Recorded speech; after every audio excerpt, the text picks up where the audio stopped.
The ocean doesn't keep secrets. It carries them. But on the morning of March 24, 1998, something happened aboard a luxury cruise liner in the Caribbean. Something so strange, so chilling that the sea swallowed the truth and never gave it back. It was supposed to be a celebration. 23-year-old Amy Lynn Bradley had just graduated from college. She was smart, athletic and cautious. A former lifeguard with a scholarship for track and field. The kind of person who triple-checks locks, who stays aware in unfamiliar places. She was strong, mentally and physically, and she never liked feeling out of control. When her family invited her to join them on a week-long cruise aboard the Rhapsody of the Seas, she hesitated. She wasn't the cruise type. Crowds made her uneasy. She didn't trust strangers easily. But her younger brother, Brad, persuaded her. It would be fun, he said. Just one trip. A memory they'd all share before life moved on. Amy agreed. It was a decision that would change everything. They boarded the ship in Puerto Rico on March 21st, bound for Aruba and Curacao. The ship was a floating paradise, decked out with restaurants, a casino, pools and late-night music. Thousands of guests, dozens of crew. And for Amy, a constant, creeping sense of discomfort. She told her family early on, something doesn't feel right. It wasn't paranoia. Amy was perceptive. And she noticed things. Like how some of the male crew members seemed to watch her too closely. How one of the ship's musicians, a man named Alistair "Yellow" Douglas, kept dancing with her and getting physically close. She wasn't interested. She told her brother. She told her mom. She kept her distance. But he kept appearing. Amy was no stranger to attention. But this wasn't flirtation. This felt like surveillance.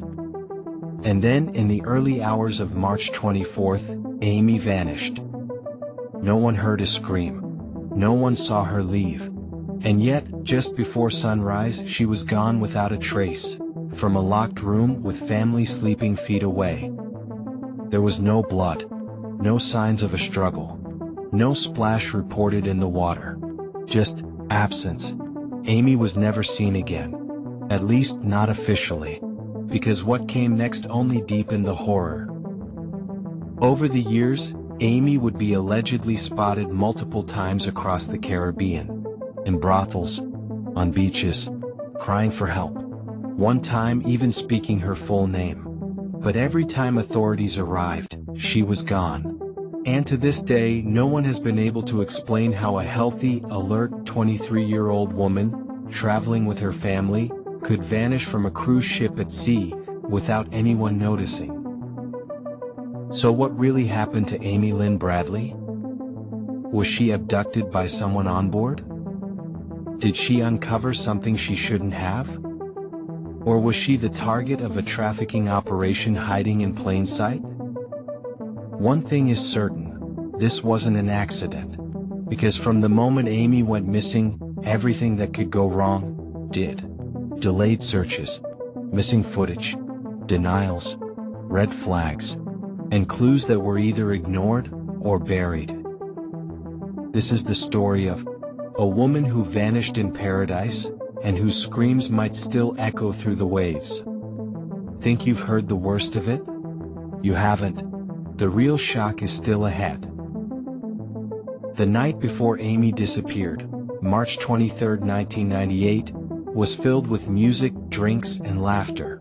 Amy and her brother Brad joined other passengers in the cruise ship's nightclub, the Calypso Lounge, where a live band called Blue Orchid was playing reggae and dance hits for a small crowd.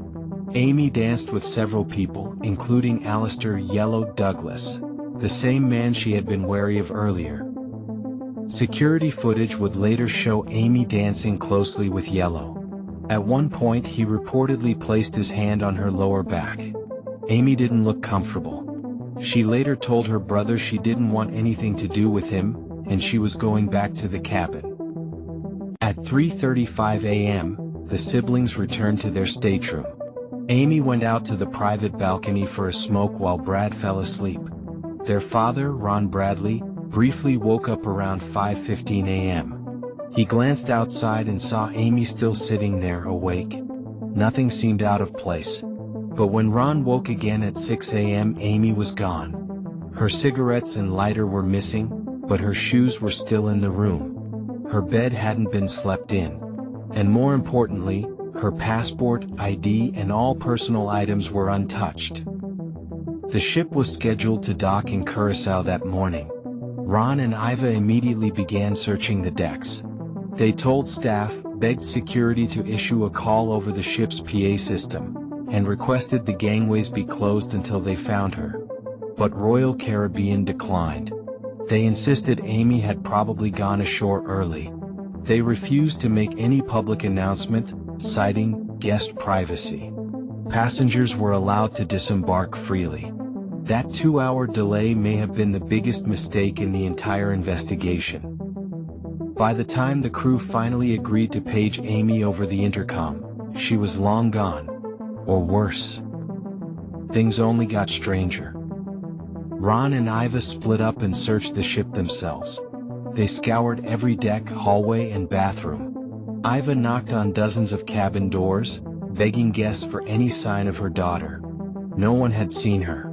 Meanwhile, security footage from the night before mysteriously went missing, or was incomplete. There was no footage of Amy exiting the room. No proof of her leaving the ship. Just a window of time, when no one saw anything. The cruise line suggested she may have fallen overboard. But this theory never made sense. Amy was a trained lifeguard and competitive swimmer. The waters were calm. No splash was reported. And Amy would never walk barefoot on a slick metal deck at dawn. She was cautious like that. Even more suspicious? Some passengers recalled seeing crew members staring at Amy during the trip. Some even asking questions about her. And then there was Alistair "Yellow" Douglas. When questioned, he claimed he went to bed after the performance. But later, he admitted to having a beer with Amy and her brother after hours. He denied anything inappropriate, but the timeline kept shifting. And yet, no charges were filed. No one was detained. The Bradleys were left with a terrible silence. A beautiful daughter. A happy vacation. And now, nothing but shadows, whispers, and a growing fear. That Amy didn't disappear on her own. She was taken. But the ship had already docked. Hundreds had come and gone. And if someone smuggled her off during the chaos, she could be anywhere. Anywhere, but safe. By the time the Rhapsody of the Seas returned to U.S. waters, the case of Amy Lynn Bradley had already begun attracting media attention. But the family wasn't just battling heartbreak, they were battling silence. Royal Caribbean's cooperation was limited. They maintained their internal investigation, found nothing unusual. But they never released the ship's full passenger list. They refused to turn over full security footage. And they didn't preserve key areas as potential crime scenes. Amy's parents were devastated and suspicious. Within days, the FBI took over. Dozens of agents were assigned. Over 100 passengers and crew members were questioned. Dogs were brought onto the ship to sniff for human remains or clothing fibers. But nothing turned up. Not a fingerprint. Not a hair. Not a clue. It was as if Amy had vanished from the air itself. And then came the sightings. The first one surfaced within days of her disappearance. A taxi driver in Willemstad, Curacao, claimed he picked up a woman matching Amy's description early that morning. She looked frightened, refused to speak, and was accompanied by 2 aggressive men who rushed her into a car. The next lead came from a Canadian tourist, also in Curacao. He told authorities he saw a woman in a beach restroom being pushed around by 3 men. When he made eye contact, she whispered, "My name is Amy Bradley. I need help." But by the time he alerted security, the group had disappeared. Years later, in 2005, a U.S. Navy petty officer came forward. He claimed he met a woman in a Caribbean brothel who said her name was Amy Bradley. She said she had been taken, was being held against her will, and begged for help. He waited until he was back on U.S. soil to report the incident. By then she was gone. The most haunting tip came in an email. A Caribbean man, an informant, sent a message to a private investigator hired by the Bradleys. Attached was a photo of a woman sitting on a bed wearing lingerie. Her expression was blank. Her body language? Tense and vulnerable. The face in the image looked eerily like Amy. Even the FBI agreed. The resemblance was striking. But there was no proof. No way to verify when or where the photo was taken. It was never traced. The family, desperate for answers, hired private detectives.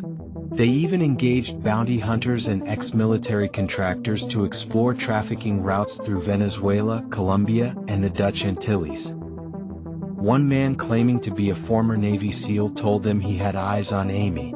He could rescue her, for a fee. The Bradleys wired thousands of dollars. He disappeared. Was a scam. So much pain. So much deception. So little justice. And every time a new lead surfaced, the same thing happened. It slipped away. Years passed. Hope faded. But the sightings, they never fully stopped. In 2008, a woman visiting a department store bathroom in Barbados reported a chilling encounter. She said a woman walked in with two large men. The woman looked pale and scared. As they passed, she whispered, "Help me. I'm Amy." But like all the others, by the time anyone responded, the woman was gone. Was Amy Lynn Bradley trafficked? Was she sold into a network that specializes in breaking people down, changing their names, and turning them into ghosts? Or were these sightings just cruel coincidences, fueled by desperation? One thing is undeniable. Too many people in too many places saw a woman who matched Amy's exact profile, crying for help. And yet, no arrest, no body, no confirmed trace. Is the kind of mystery that makes your stomach turn. Because what if she's still out there? In the months that followed Amy's disappearance, the theories came in waves. Some were logical, others horrifying. But all of them pointed to one thing. This was not an accident. Now let's examine each theory. Theory 1, she fell overboard. This was Royal Caribbean's first and favorite explanation. They floated the idea that Amy had walked out onto the deck in the early morning hours, lost her footing, and slipped into the sea. But Amy's family and investigators rejected this theory immediately. Amy was an elite swimmer. She worked as a lifeguard. The ocean that morning was calm and flat. There were no security reports of a splash, scream, or crew reaction. And here's the most damning detail. Her flip-flops were still in the cabin. What woman walks barefoot on slick steel deck floors before dawn? Amy was cautious. She wouldn't even walk around the ship alone. More importantly, no body was ever recovered. In over 2 decades, not a single shred of clothing, no DNA, no floating trace. The odds? Practically zero. Theory 2, suicide. Some skeptics whispered this theory when the media frenzy reached its peak. Maybe she jumped. Maybe she was struggling privately. But anyone who knew Amy says this was categorically false. She had just graduated from college. She had a new job lined up. She was close to her family, especially her younger brother Brad. She was texting friends throughout the trip, excited about seeing them again. She had made no remarks about hopelessness, no signs of withdrawal, and zero indicators of depression. She was cautious, level-headed, and future-focused. This theory didn't hold up under even mild scrutiny. Theory 3, human trafficking. This is where the facts become terrifyingly real. Multiple witnesses described seeing Amy after her disappearance, in Curaçao, in brothels, at ports. And not once, but over a dozen separate times.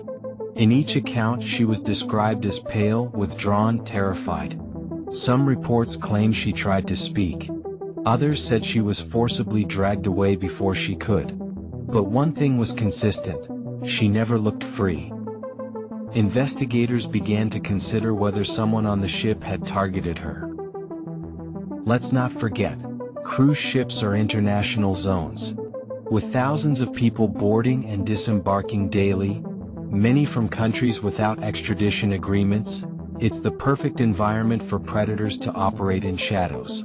If someone had connections to an offshore trafficking ring, they wouldn't even need to smuggle her far. Just get her off the ship and into the backseat of a car. From there, she could have been moved within hours. Disguised, rebranded, gone. And there's the suspicion of cover-up. Here's where things get deeply disturbing. The cruise line delayed announcing Amy's disappearance by over 2 hours. By then they docked. Anyone with Amy, or any involvement, could have walked off the ship and blended into the crowd. They refused to lock down exits. They failed to preserve surveillance footage. And according to the family, they discouraged panic. Even when the FBI requested full security footage from the morning of her disappearance, it was missing key portions. Coincidence? Or cover-up? Amy's family believes the cruise line knew more than they admitted, that they prioritized public relations over a human life. After all, a scandal like that could sink millions in revenue. Ron and Iva say they were treated like liabilities, not victims. Brushed aside, offered vague condolences, and stonewalled every time they pressed for answers. Some even believe Amy may have seen something she wasn't supposed to, something on board. Illegal activity. Exploitation. A trafficking network disguised as entertainment. Did she become a threat? A liability? If so, someone made sure her voice was silenced. Whatever the truth is, one thing is certain. Amy Lynn Bradley didn't just vanish. She was taken either physically or through the silence of an industry too powerful, or too indifferent, to care. And the world moved on. The ship docked. The deck was mopped. And a young woman's life was erased. Most missing person cases fade with time. But Amy's? It only grew louder. More painful. More impossible to forget. Because her family, Ron, Iva, and Brad, never stopped searching. They sold their home, quit their jobs, hired private investigators, flew back and forth to the Caribbean, chasing shadows, living off rumors, running down every whispered name and phone call. Some leads were promising. Most were gut-wrenching. Like the anonymous call that claimed Amy was being held on a Caribbean island in a guarded villa, used by wealthy men. Or the alleged sighting at a brothel where the woman cried when shown Amy's photo, saying, "That girl used to be here." Even years later they kept trying. Iva Bradley appeared on national television. They launched websites, started petitions. They kept Amy's face in the news. Her photo, a beautiful young woman with green eyes and a confident smile, became a symbol, a warning. A mystery that refused to die. In 2010, the FBI raised the reward to $25,000 for any credible information leading to Amy's return. She was also added to Interpol's Yellow Notices, a rare global status reserved for long-term missing persons with credible international leads. Amy's story made headlines again. She was featured on America's Most Wanted, The Montel Williams Show, and Dr. Phil. Her story was covered by CNN, Dateline, People magazine, even the FBI's own website. And yet, no arrests. No confirmed sightings. No closure. Her case revealed something chilling. Cruise ships exist in a legal gray zone. Once they leave U.S. waters, jurisdiction becomes foggy. Evidence disappears. Security is run by private companies, not law enforcement. When crimes happen at sea, the rules drift. Amy's disappearance sparked outrage among victim advocacy groups. It inspired new legislation demanding cruise lines report crimes immediately and preserve evidence. It forced travel companies to reconsider their internal protocols. But none of that helped bring Amy home. And to this day, her case remains one of the most disturbing unsolved disappearances in U.S. history. What haunts the family most is not just that she vanished. It's that so many people may have seen her and walked away. That somewhere in the shadows of paradise, someone knows what happened. And worse, someone may still be benefiting from her silence. What happened to Amy Lynn Bradley? That question still echoes across every port she may have passed through. Every face that resembled hers. Every email. Every bathroom whisper. Every call that came in the middle of the night and led nowhere. She didn't vanish without a trace. She vanished with dozens of traces, each one a breadcrumb toward a darker truth that no one seems willing or able to confront. This isn't just a story about a missing woman. It's a warning about how easily a life can be stolen in a place where you're supposed to be safe. How entire industries can protect themselves while families drown in grief. And how the people who scream the loudest are often ignored the most. Amy could be your daughter, your sister, your friend. And until we know what happened, none of us are safe from the same silence. Now we ask you, do you believe Amy was trafficked? Do you think someone on board the ship was involved? Was this just a crime of opportunity, or part of something bigger, a hidden pipeline of abduction and exploitation sailing in plain sight? Comment your thoughts below. Don't hold back. Every theory, every hunch could spark a new lead. Share this story. Keep her name alive. Subscribe to 360 Shares TV for more cases like this, because the only way to fight the silence is to break it.